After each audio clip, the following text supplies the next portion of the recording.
আর একটা সংগ্রাম করতে হবে। যে আন্দোলন করতে গিয়ে যদি আমাদের তাজা রক্ত রাস্তার মধ্যে ঢেলে দিতে হয়, আমরা ঢেলে দেবো ইনশাআল্লাহ। যদি আমাদের জীবনকে বিসর্জন দিতে হয়, আমরা জীবনকে বিসর্জন দেব ইনশাআল্লাহ। যদি যুদ্ধ করতে হয়, একটা যুদ্ধ করব।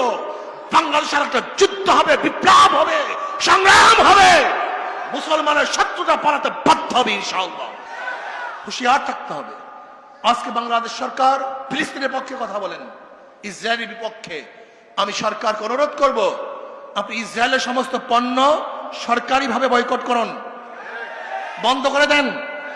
শুধু কি তাই, আমি সরকারকে বলবো, আপনি সৈন্য প্রেরণ করেন।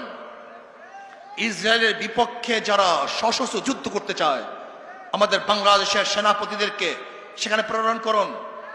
আপনি লিস্টি করুন ইসরায়েলের বিরুদ্ধে কে কে যুদ্ধে অংশগ্রহণ করতে